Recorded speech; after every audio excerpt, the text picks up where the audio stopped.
U redu, u redu. Dobro, počinjemo. Sorry, I spoke with you guys in Serbian, Croatian, Bosnian and Montenegrin. So, we're starting with Jews in Split. I don't need that. Okay, so here you can see a map, and Shalom already spoke about that. So this is Spalato, where we are right now, and this is Salona, the ancient city. So basically, in Italian, the city is not called Split. The city is called Spalato, right? You can see the same phenomena of, it depends on each side of the map you are looking at it. You can say either that Roman-speaking people are adding vocals to the names, so you have Spalato, Trieste, or you can say that Slavic-speaking people are reducing vocals, so you have Split. It's not Spalato, it's Split, it's not Trieste, it's Trst. Can you try to say the word Trst? Trst, exactly. Not a single vowel over there. Yeah. So in any case, Spalato, the name of the city, comes from the palace.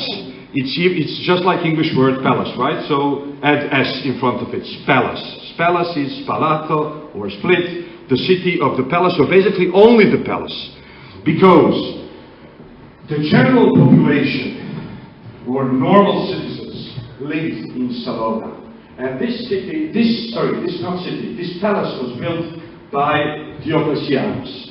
Now let us say a few words about this. These are some of the Jewish artifacts. I understand that Shalom already spoke about them, so I'll skip. But basically they found a medallion with menorah in Salona, and they have found a few oil lamps with menorahs, and there is a sarcophagus which in one corner has a menorah, and this is the matzeva that Shalom already spoke about, and he even had a better picture of it. In any case, you can see that Jews are, those few Jewish stelas that we have refer to Jews always as to people that came from someplace. So one guy is from Tiberias, another guy is from Syria. So it's not that we have dozens of stelas for comparison, but scarce stelas that we do have do indicate the Jews are not necessarily local population. Okay, so there is a huge disputation to what extent we can talk about Jewish presence in the city of Salona, because one sarcophagus with menorah and one medallion with menorah and 3 oil lamps don't tell you a lot about whether there was by mistake one Jewish family or a huge Jewish community with a synagogue. We don't know enough about the Jews of Salona. However, though, yes, this is the guy. This is the guy who is guilty for the city in which we are presently. It's Imperator Diocletianus. Now, he was born, that's also a matter of dispute amongst the scholars. Some people say that his name indicates that he was born in Duklea, which is present-day Montenegro, while other people are saying that he was born in a village next to Salona. In any case, he decided to build a palace for Florida. This was his personal Florida. In other words, he decided to build a palace to which he will go once he is retired. That's why in the middle of it, from the very beginning, they planned his mausoleum.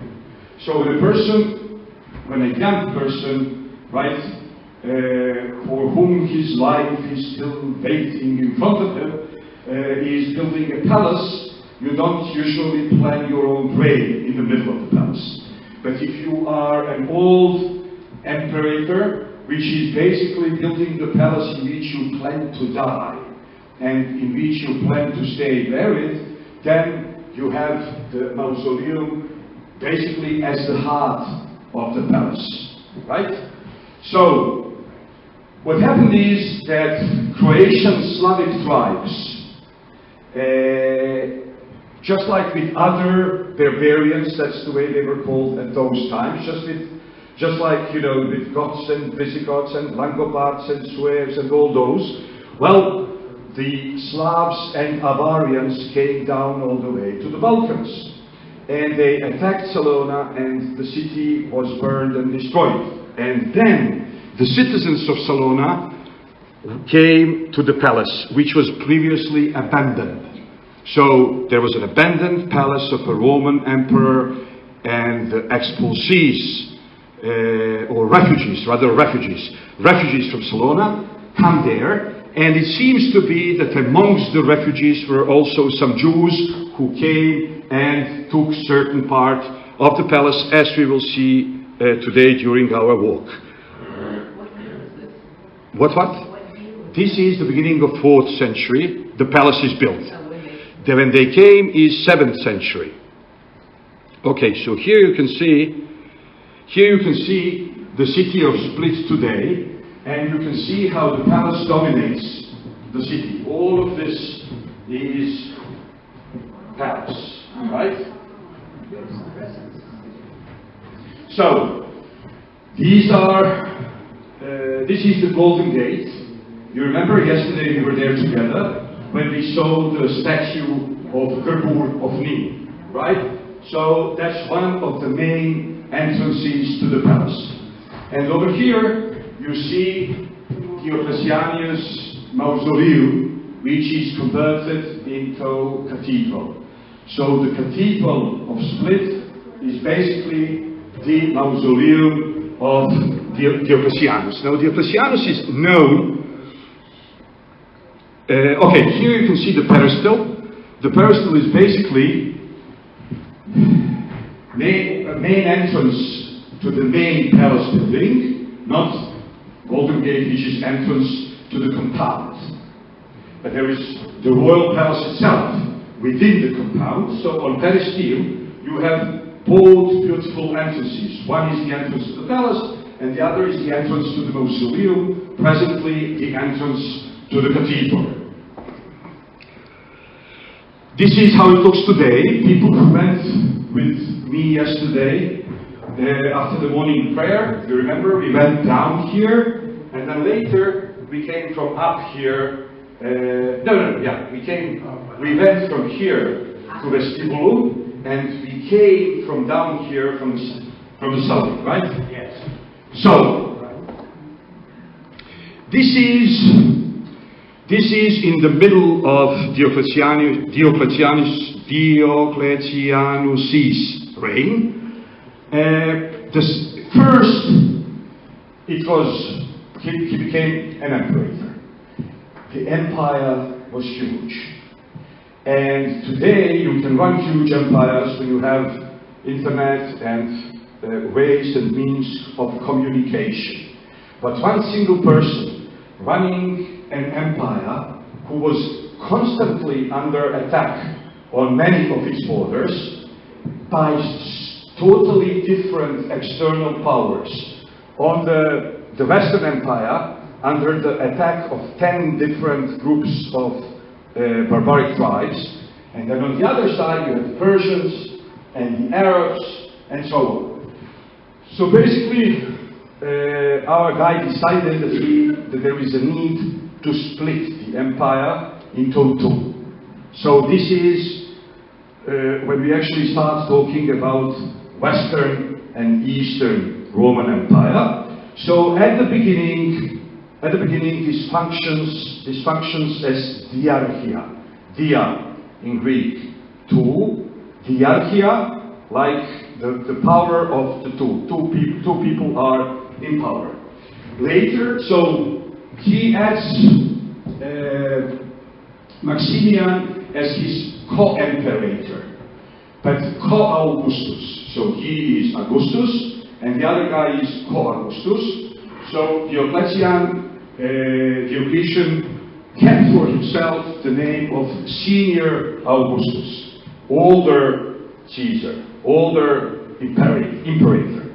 And Maximian was junior Augustus.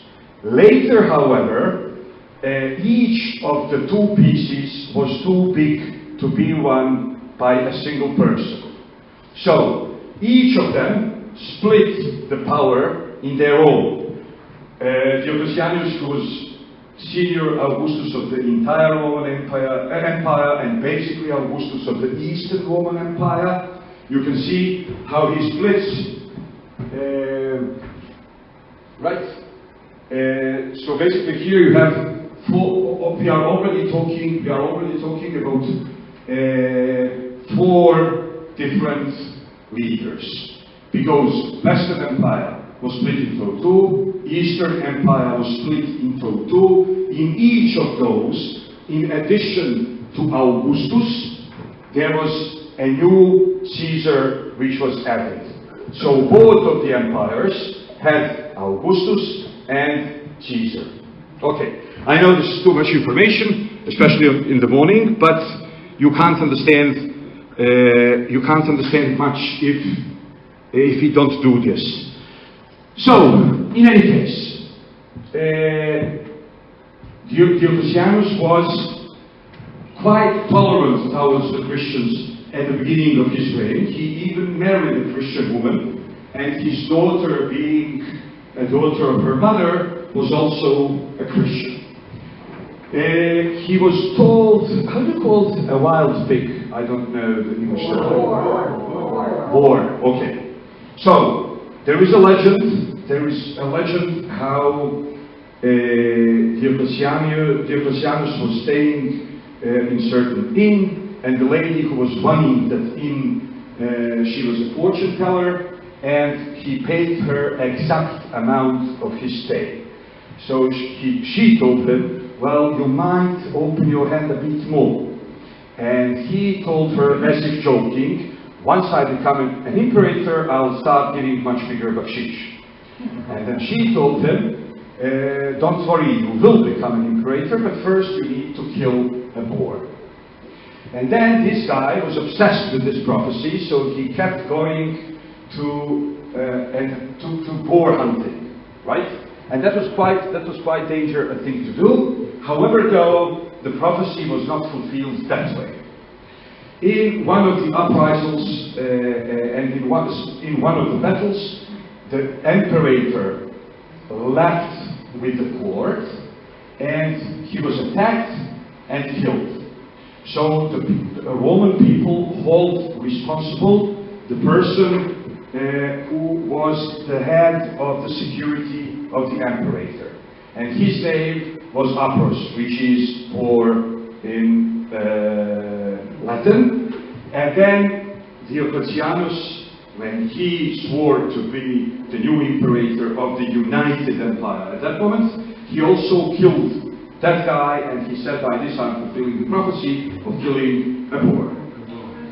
So in any case, later he proclaimed to be incarnation of Jupiter on the earth. Now this doesn't go well with Christianity, because Christianity believes in one single God, and then the usual thing, Christians all over the empire who refuse to bow down to his statue or to build a statue for him and so on. And under the influence of Galerius, this guy over here, he starts persecuting Christians. So one of the victories of, I mean, today everybody thinks of Europe as a Christian country and so on, but this was not so clear by the end of the third, beginning of the 4th century. Christianity and paganism were fighting. So basically, one of the people who were martyred by Diocletianus was Saint Douye, who is the patron saint of Split. And the church, which was previously Diocletianus' own mausoleum, today is church dedicated to a person murdered by Diocletianus' order. So the saint protector of Split is basically murdered by the order of the founder of Split. So you can imagine how complicated these things are before the formation of what we call today Roman Catholicism as thing which is understood by itself.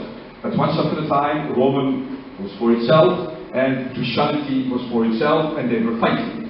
So the Roman founder of the palace was called in the past, or how to call it, was hated by the Christian population. And when his mausoleum was converted into a church, the church is dedicated to this local saint from Salona, murdered by the order of the emperor. Okay, now we will jump to, before that we will jump to in 1420, Split becomes part of the Venetian Republic. So we need to forget all the terms that we are operating with today. We think about Italy as about one nation, one country. That was not the case. We had different cities, and one of those cities was basically a thalassocratia. In other words, an empire on waves. Empire on, you can even call it an empire, and it's on waves, it's on the sea. So they call it thalassocratia, Venetia. So Spalato and the most of the Croatian, or the present day Croatian coast, becomes part of Venetian Republic. And Dubrovnik stays as a republic for itself. So we will travel tomorrow to Dubrovnik, and when we get there we will see how small it is, but it was functioning as a state of its own, as an independent state. So, just like in Venetia, in Spalato there were 3 types of Jews, or 4 types of Jews. Yeah, 3 examples. Yeah. So you had local Jewish population, which can be called Romaniotti. Local Jewish population, Romaniotti. Why? Because they are part of the Roman Empire, so they are Romaniotti. And then you had Ponentini, which are Western Sephardim, or the Jews who came from Spain straight to Venetia, or Venetian satellites like Split. Then you had Levantini. Levantini are Sephardic Jews who first left Spain, came to the Ottoman Empire, lived there for a generation or 2 or 3 or 4, and then moved back to Christian Italy. So they were not called Ponentini anymore, because they were not coming from the West, they were not coming from Spain. So they were called Levantini. So only the Sephardim had 2 different communities. People who came straight from Spain, and people who came from Spain via Ottoman Empire. Ponentini and Levantini. And then you had Romaniotti, and then you had the Ashkenazim, which here were called Tudesci or Tedesci, which is Italian word for Germans. Right?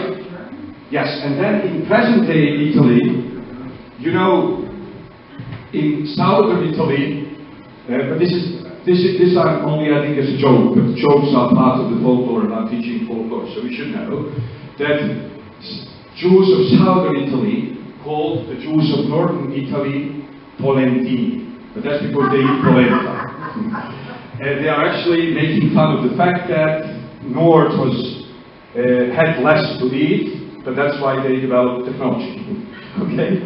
So, but in Spalato, we are speaking of 4 types: the original Romaniotti community, the newcomers or Ponentini, the later newcomers from the Balkans, Sephardim who came from the Balkans, which are Levantini, and Tedesci. Now, one of the most important Jews in the history, well, one of the most important people in the history of Spalato is certainly Daniel Rodrigue. He is a converso. That would be, yeah, that would make him a Clementini, right? People who are coming from Spain. But within the Clementini, because there were Clementini which came in 1492 straight, they left Spain immediately. And there were conversos who were joining them later. So he came here, and then he saw how stupid everyone was. What does that mean? The city of Split had a beautiful opportunity of becoming the, how do you call that thing in English, to which you are putting a liquid to a bottle? Tunnel, yeah. So he envisioned that Split could be a tunnel which collects the wealth of the East and bringing it straight to the nation.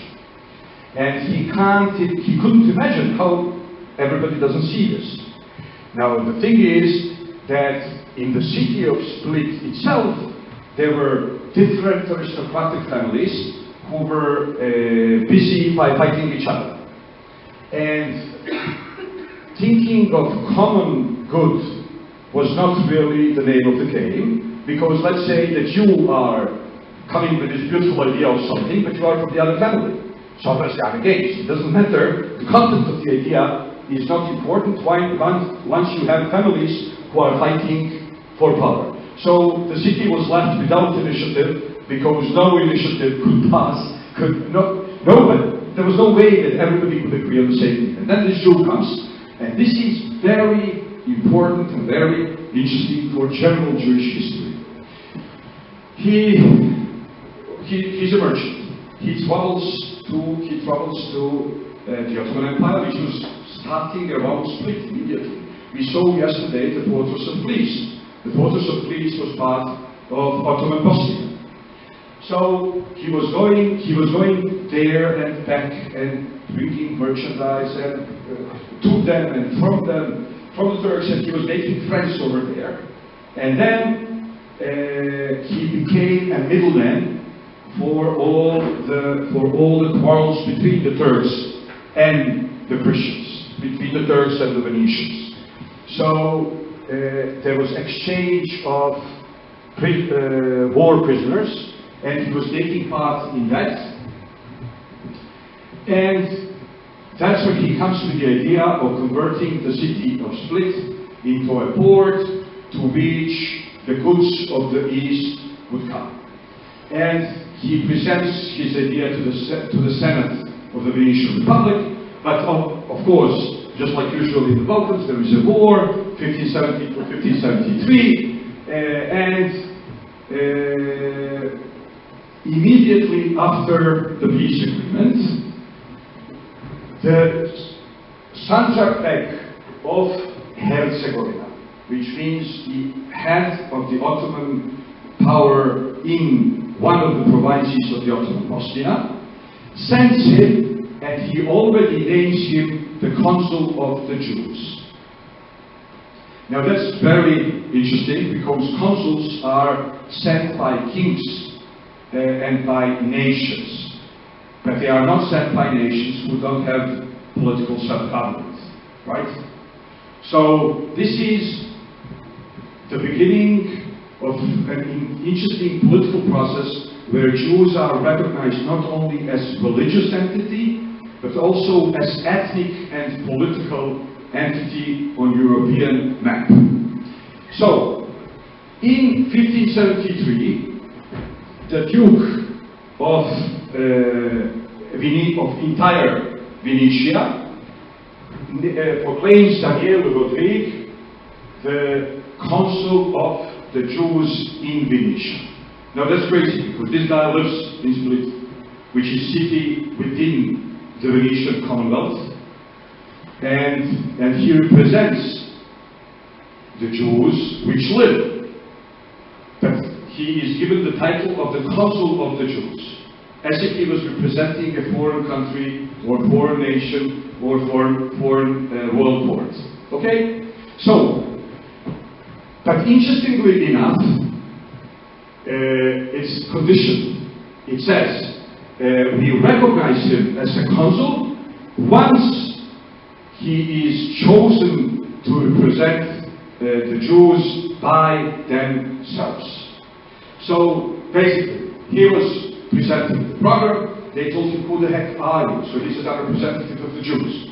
So they say, okay, we recognize you as representative of the Jews, but we also expect the Jews to send us a formal letter appointing you as the representative of the Jews. And then it says, being the fact that he is to be chosen by his people as their consul, we already recognize him as such. Okay. Now, it's really interesting. Now, here you can see the final result of his doings. This is one of the main problems of, if you live in a village, you are spared of many problems and of many opportunities. You are just spared.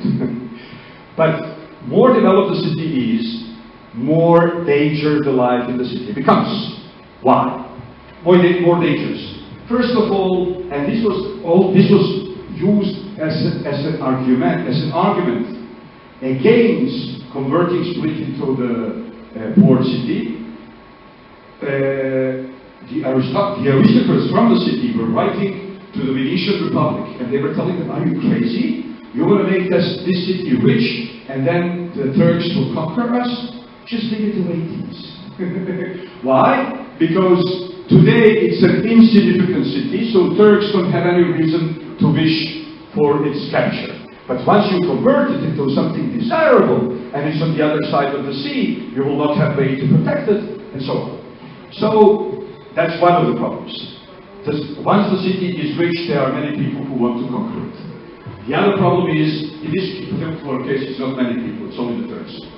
The other problem is, if you want to become a center of international merchandise, you have to face possibility of diseases, because this is what comes around, or this is what comes with territory.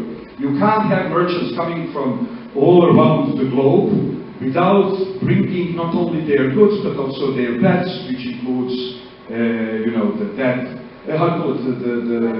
the black death, and so on. So immediately they created a quarantine which was called Lazaretto.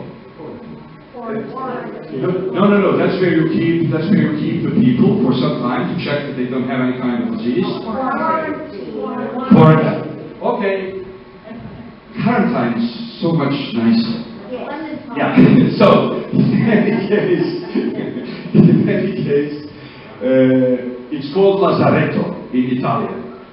Why Lazaretto? Because of Lazarus, which was killed by Jesus from lepra, right? So Lazaretto, basically the very name tells you what's the obsession of the people who are building it. They want to prevent leprosy. Okay.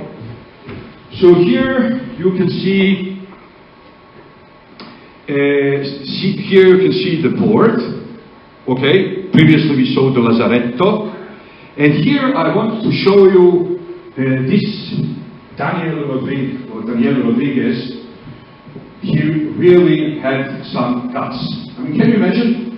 Usually people lick their own wounds. So he was converted to Christianity. His family was converted to Christianity. He leaves Spain. He leaves everything he knows. He goes to another Catholic country where he could, anytime he could be in prison for returning publicly to Judaism.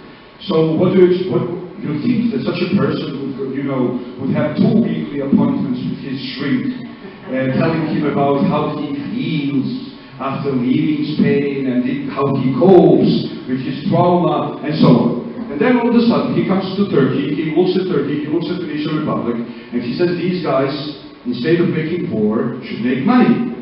And then he envisions this great thing, but now he needs only 2 things: to convince the groom and to convince the bride. Right? Everything else is already done. So he's writing a letter to Venetian Senate, And he says, in 1576, when he came to live in Venetia for a pair of years, he says, the task which I, Daniel Rodrigue, a Jew, set to myself a few years before the war, and I have since then I have worked on it carefully, is to serve your serenity. Serenity is a formal name of the Senate of Venetian Republic, right? And the republic was called Serenissima. Okay, so the most serene. Okay, so he says, I will elaborate briefly what I would like to do in your city. What I would like to do in your city of Spalato is to build there a port, and in order to achieve that, I'm ready to travel there and to make sure that the ways are done, and to make sure that there are inns, and to bring in horses and everything that's needed for this enterprise to proceed. Okay. And then he's trying to convince them, obviously I'm not translating everything, but then he's trying to convince them, and he says, from this extremely important port, there will be a lot of merchandise coming to your city, and many merchants will come to it. Due to the context which I have, most of the merchandise can be directed to this city, and now he has to talk about the pirates, because between the Venetians and the Turks, in the city which you will pass on our way to Dubrovnik in Omish, there were pirates who were functioning independently of the both empires, so of the both powers, and he says the pirates are a bit far, and we are speaking of a bay, and we need to take precaution to prevent the pirates from entering the bay, but being the fact that it is a bay, it will be much easier to prevent and so on. And now he has some guts, he has 4 conditions. Okay? He says, and I am asking of your graces only the following 4 things. So he's presenting them with his own project, right? And he asks from them 4 things in order to do this project in their city. And he says, first of all, freedom of transit of merchandise which will go to land. Second, the lazaret, right? So it is already his condition. Okay? Then third, to give privileges to all the merchants, regardless their nationality. So he was not acting only on behalf of Jewish merchants. And fourth, to recognize him as a consul of the Jews. So these were his 4 conditions. And then, there were, as I said previously, there were some aristocrats from Split itself which said that Jews are despised amongst all the nations, and Rodrigue is most despised of the Jews of Split. He is a lunatic who spent all of his personal money in this enterprise before ever presenting it to the Senate, and now he can't pay the bed on which he is sleeping, much less present the Senate with revolutionary projects. Okay, so here you can see to what extent Jews were functioning as a separate, recognized entity. You can see here Jews and Republic of Venetia. So the Republic of Phoenicia is recognizing certain Jewish claims and certain Jewish rights, and then the Jews sign, and they obviously sign in Hebrew. Now I do understand that most of you can't read Sephardic script. What I was doing on the bus recently, and Shalom and Ethan are my witnesses. There is a book of the deceased of the Sarajevo community, which is also written in the same script. And now they wanted me to transliterate it into Latin letters. They would have enough problem if it was in Israeli Hebrew script, but in this script it's totally unreadable. But still, I want to believe that you can recognize here word Joseph, and here also Yosef. The others might be a bit more complicated. Hatzair. Here you can see Hatzair. That's the way. That's modesty. That's the way. That's humility. That's how many big and famous rabbis were signing their letters. So this would be a side note. Until the establishment of the state, or basically until the Zionist movement and the revival of the Hebrew language, all the Jews knew the square letters, what we call today square letters.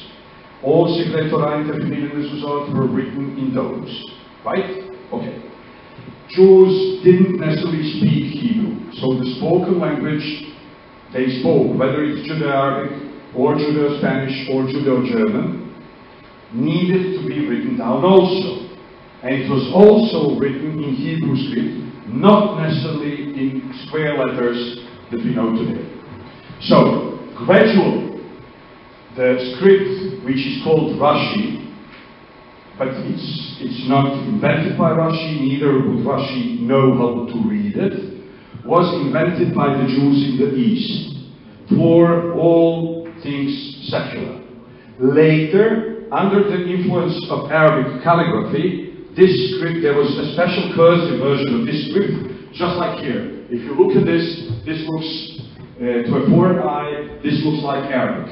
So this is the calligraphic version of that script. Now all the Jews of the East, starting in Bosnia and ending in Morocco, used to write Judeo-Arabic and Judeo-Spanish and basically everything that's not Torah and that's not ritual writing in this script. And Ashkenazim developed a different script, the script that we use today in Israel, besides the square letters. Like Aleph, like this, that's the Ashkenazi script. If you were to bring to a Sephardic guy something written in that script, even if it's in Hebrew, he wouldn't know how to read it. Then, when the Academy of Hebrew Language decided on revival of the language, it was decided that everybody will speak as European Sephardim, right? That's why we pronounce Hebrew today the way we do. We don't say Shabbos, we say Shabbat, but we don't say Kadosh, Kadosh, Kadosh. So it's not Ashkenazi Hebrew and it's not Oriental Hebrew. It's the Hebrew of the Spanish-speaking Sephardim. Everybody in Israel today speaks Spanish Sephardic Hebrew. The people there speak just the way people here pray. Okay? It's the language of the prayer of Bosnian and Dalmatian and Greek and Turkish Jews. And the other decision was that everybody will write as Ashkenazi. So the unification was to take Ashkenazi script and Sephardic pronunciation and to make modern Hebrew language based on those two. But this was only a footnote.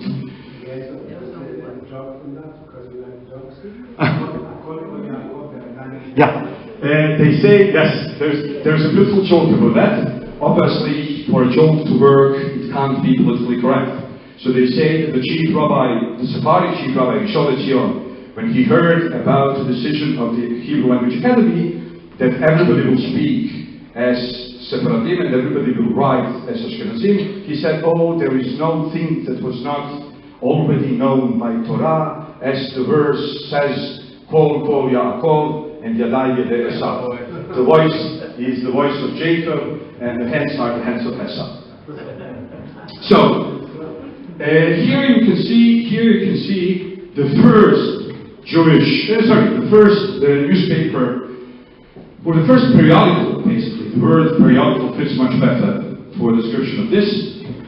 The first periodical in Dalmatia, and it was done obviously by a local Jew, Morpurgo, Viv Morpurgo. Now you understand how there is no way for a Jew in Split to be called Espalati, because everybody here is Espalati, everybody here is from Sparta. So this guy is called Morpurgo. What does that, which bell does it ring? Exactly. So his family came from Marburg. So one of the most influential and one of the most influential Jewish families in Split. One of the families which became the emblem of the Split. And for anybody in Split, when you say Marburgo, you said Split. When you say Split, it somehow includes Marburgo. But the name is Marburg. So they came here, and Marburg, it's too much for speakers of Roman languages, so they added an O to it, so it became Marburgo, right? And then the P became P, and that's the way we got Morpurgo family. So this is the guy, Vid or Vitus Morpurgo, and this is his bookstore. And we saw it yesterday. Yes, the city is very small and everything is around the corner. And we saw this, and it was closed like 2 or 3 weeks ago. And just before we came here, there were huge titles in Croatian newspapers how the oldest functioning bookstore in Europe is about to close. Well, it's not oldest, and by now it's not even functioning. It's actually very recent. It's 1860. So, but people in the Balkans don't care about something if it's not oldest, first, most important. So, for example, you will see that local governments,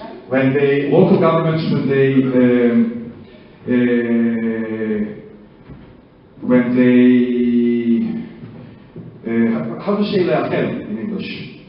Leachel chag. Yes, okay, so when they express their wishes concerning Jewish holidays, they always use one and the same phrase. We wish you the most important Jewish holiday of New Year, happy and blessed. And then 10 days later they write, we wish you the successful, most important Jewish holiday, Yom Kippur. And then 6 months later they say, we would like to express our best wishes for the most important Jewish holiday of Pesach. So everything here is most important, and everything here is first. So when we come to the synagogue of Dubrovnik, they will tell you that this is the oldest functioning synagogue in Europe. It's not functioning, because it doesn't serve as a synagogue today, and it's not oldest, but besides that, everything is true. So, here you can see another famous man coming from Split. His name is Adolfo Musafia, or Adolfo Musafia, and this is his statue in the University of Vienna. He was famous Orientalist, and he was a scion to a family, Musafia, from Split, which was dealing with the. It's very interesting. You know the Maskilim. So how the Maskilim went and dealt with all kind of forgotten Jewish books and masterpieces and so on. Well, there was such a guy in Split who was father of this guy. So this guy learned it actually from his own father, who was already deciphering the things which were discovered, whatever, the response of Geonim and so on. And they were trying to bring this to mainstream Judaism, all these forgotten sources. And this is how this guy became Orientalist and philologist and so on. Now, here you can see in 41, attenzione, è vietato l'ingresso agli ebrei. Attention, the entrance for the Hebrews is forbidden, Hebrew Jews. This is at the beach of Patrice in 1941. So everything is everything is relative.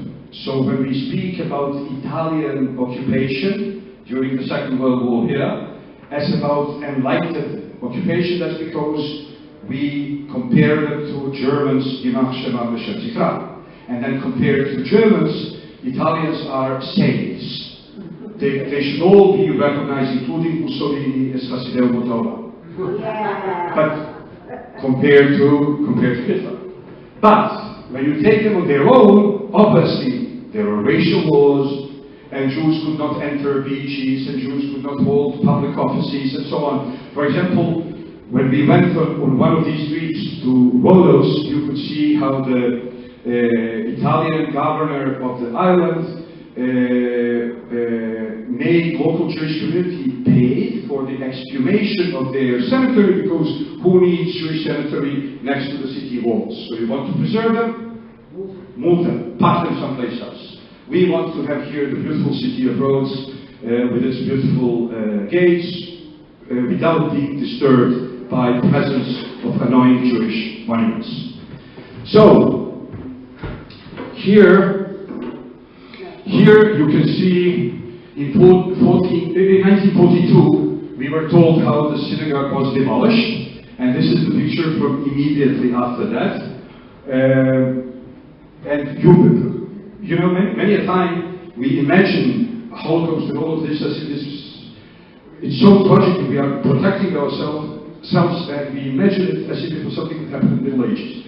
But when you see how they are dressed, you know, and how they have all these things which we wear still today, you basically recognize how this was yesterday. It's yesterday. This is the commission which came to see what happened in the synagogue in 1492. This is 1942, yeah, of course. Don't listen to what I'm saying. So here, this is the main square, and just 2 weeks ago, there is, yes, we saw it yesterday. Today they have a plaque over there, speaking about what happened in 1942, when Italian fascists entered the synagogue, took some of the valuable objects, especially Sifrei Torah, because the entire idea was to publicly humiliate the Jews and to show them to what extent they are unwanted in the new Roman Empire built by Mussolini. So they wrote all of that here, and it was burned. And this is actually the scene when after the liberation in 1945, when the original pavings were removed because they were stained by fire, and the new paving was made. And in Yugoslavia, basically, much of this was only, I mean, if Yugoslavs wanted to remember their sufferings during the Third Reich, then every second home would be a museum. So it was just, people wanted normalcy, people wanted to return to normal lives as soon as possible. So you can see this was all removed. And then this government, he made a small plaque over there, but that's only because this was done by Italian fascists. If this was committed by Croatian fascists, obviously they would say, oh, we need 4 different commissions to decide what really happened there, and so on. Okay, but being the fact that it's Italians, then it doesn't hurt them to, no, it actually helps them, because their citizens, the local Jews, are victims, and somebody else from the outside is persecutor, so it's all good and it's all functioning. Now this is when Germans, Imar Sheman and Shem Zikram, entered Split after the capitulation of Italy in September 1943. And you remember when Albert Papo gave us a talk in the synagogue, you remember how he told that most of the Jews of Split were killed after the Italians left and Germans came in, because they didn't believe that anything, compared to all other Jews which suffered a lot for 3 years already, their life was much better. And so they believed, okay, the war is coming to an end, nothing is going to happen, we are older people anyways, so they stayed in the city. And as soon as Germans entered, there is a proclamation which says all the Jews, regardless their faith and nationality to which they hold. And it doesn't matter which passport you have, it doesn't matter if you convert to Catholicism or to, it's a racial issue, right? So all the Jews have to come to declare their presence until, unfortunately you can't see the beginning of the picture, but that specific date in September, until the 12 hours, they need to come to present themselves to German authorities. And then obviously, all these people were arrested and taken. They were taken to Metkovich, and from there they were taken to concentration camps. Now, I wanted. I started late, so I do believe I still have 5 more minutes. I wanted to share with you something else which is very unusual and very special, and let's just find it. Oh, here it is. Yes, here it is. So here, you remember what was the second name of our host in the synagogue? Altaras. Well, Altaras, Albert Altaras. You remember that? Right. So what Altaras means? Schneider. Altaras in Arabic is Schneider. So this family is coming from southern Spain. They have a Judeo-Arabic second name, Altaras, which means the tailor. So they are tailors. Now, this is another Altaras who, just like his parents, came from Bosnia to the Italian occupied zone. Basically, as I was telling you on the bus, on 27th of March 1941, the Yugoslav kingdom withdrew its signature of joining the German pact. Hitler, on 6th of April, Hitler attacks Yugoslavia. In 8 days, all of Yugoslavia is conquered. The Croatian seaside is given to Italians. As a compensation to Croatians, entire Bosnia and Herzegovina is given to Croatia. Now I'm using these terms with more liberty because you've traveled by, so you've seen things. Now you can operate with the terms. So all of Bosnia and Herzegovina, which doesn't have to do anything with Croatia, was given to Croatia as compensation for Dalmatia, which was taken off from Croatia and given to Italy. Now, the Jews understood immediately that Croats, who are now, at that particular moment, are governing Sarajevo, are as cruel as Germans to the Jews, if not even more. And there were rumors that Italians are good. So many people were trying to leave Bosnia and Herzegovina for Mostar, because in Mostar it was a split rule. In Mostar, the military government was Italian and civil government was Croatian. So Jews were trying to reach Mostar, and then from Mostar to reach the Croatian coast, because it was under Italian occupation. So one of the guys who did that is this guy over here, called Shalom Shani Altaras. He's actually namesake of Shalom. Yeah. So here you can see how the Italian government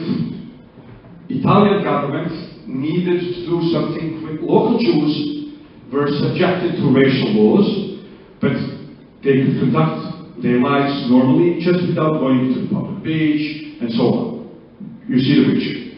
But there were thousands of Bosnian Jews coming to the Croatian coast under the Italian occupation. And these were refugees, and Germans told Italians immediately, give us your Jews. And Italians said, no, these are Italian Jews. We will deal with them. So the Germans said, okay, give us Bosnian Jews. Italians refused even to do that. So they took people and they put them to 2 different hotels. And later, when the number became even bigger, they collected all of them to a detention. We shouldn't use the word concentration. To a detention camp on the island of Rab. Now there were 2 detention camps over there. One was Jewish and the other one was Slovenian. the Italians were very cruel towards the Slovenians. Why? Because they were trying to make ethnic cleansing in certain parts of Slovenia to claim it for Italy. But they didn't have any dealings with the Jews, so the Jews there were left to their own. So this is the author on whose work we will concentrate in the next 5 minutes. Shalom Shani Alcaraz, as a Jewish Bosnian refugee in a hotel on the Croatian seaside during the Second World War. Okay, here you can see him bigger. Okay, so what happened? In 43, when Italia capitulated, yeah, I know, but he started late, so I started late, so let's just, how much more time I have? I don't have any time. Okay, good to know. So, just few sentences to finish. So, when Italia signed the capitulation, the Jewish prisoners of the detention camp at the island of Rab organized a Jewish battalion to join the resistance movement of partisans, of Yugoslav partisans. However, though, Stalin made a phone call to Tito saying, no, we don't need any Jewish battalions. So these people, battalions. So these people were made join other battalions. Unlike partisans in many other parts of Europe, Yugoslav partisans accepted the Jews without a problem, and originally Yugoslav partisans wouldn't even have a problem with Jewish battalion. But the problem was Stalin's, so Jewish battalion was dispersed amongst others. Then, however, amongst the people in the refugee camp or detention camp were not only eventual fighters. There were many women and children and old people and so on. All these people went together with the partisans, and for subsequent 2 years they were going around as the tail of the partisan units, but they couldn't lead the partisans, nor partisans would lead them, because any place, if they were left any place, they would be killed by Germans and by Ustashi. So, this guy, Shalom Shani Alcaraz, who joined the Jewish battalion and later became Jewish fighter in one of Yugoslav partisan units, he became very soon what we would call officer for cultural affairs. So he became officer for cultural affairs, and he needed to take care about cultural life amongst the partisan fighters and Jewish refugees who are going every place with them, and local population. So he was doing a lot of dramas, and it was always making fun. Actually, this is how we help the war effort, by making fun of the enemy, which reduces them to normal human sizes, and so on. However, though, before Pesach, in 1944, he says, okay, I need to I'm officer for cultural affairs, it's Pesach approaching, I'll write a parody on Haggadah. So this is a masterpiece. It's small, but it is a masterpiece, because it's a parody on Passover Haggadah, done in the middle of the Holocaust, by a Jewish fighter in Yugoslav partisans, making fun of Germans and Ustashi, but also making fun of Jewish leadership and making fun of everything in a very, very carnivalistic way, with certain didactic aims or targets that he had. So I'll just show you how it functions, and then I will finish. First of all, Haggadah is traditionally read in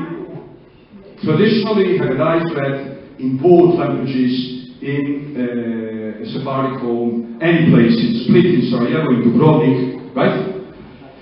I'll read it just a moment. So,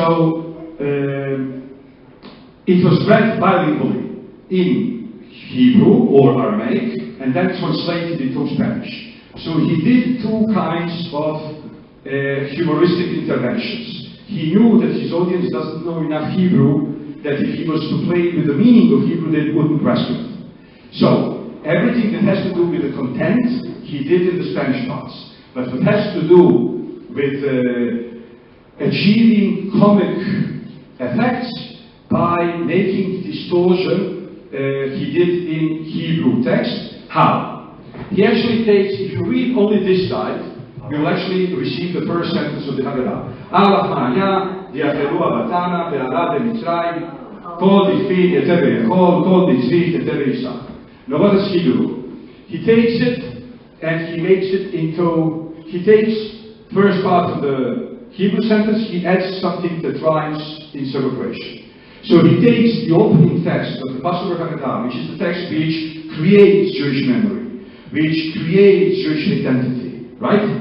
Something sacred, and he combines it with the unholy, profane language of their suffering today. So it goes like this. Alachma anya, testo kashekstane, which means, what a bad situation. Diacheru abatana, teshkonama, woe to us. Ve'ala de'mitzrayim, ushim seidari. Kol bifnim yeter echol, teshtemu ketesh chabod. Ashata acha, at this hour here, with kinim and fakushim, how to say it in English? With lies and fleas. Yes. Ve'ara Israel b'nei cholim, doknas nespasi drug study, until we are all saved by Cameron study. Right? And then later, after the war, he added this sentence because Stalin was not loved by the Yugoslav communists after the 48, so he adds later this sentence. Because in 44, he was still modern. I mean, he was still... Okay. So I'll just show you one more and we are done. But, yeah.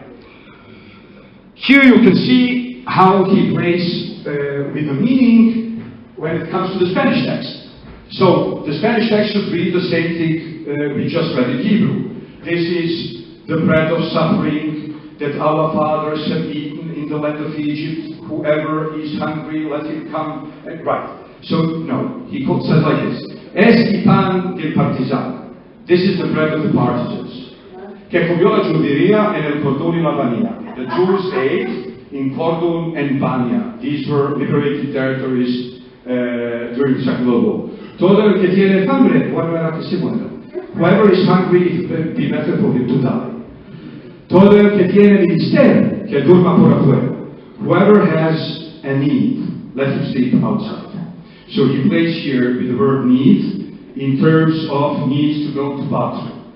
So if you need to go to bathroom, just sleep outside from the very beginning, because otherwise you have to step over everybody. And este año aquí, this year here, el año que viene viviremos aquí. And next year we will drink rakia. Este año aquí, guay. Y el año que viene nos iremos a Sarai. This year here, but next year we'll go to Sarajevo, right? So it doesn't end with Be'ara Israel Be'neforim, it ends with Sarajevo. So we'll end with the sentence on Sarajevo, and we will go to Split now. Oh, don't forget your whatever.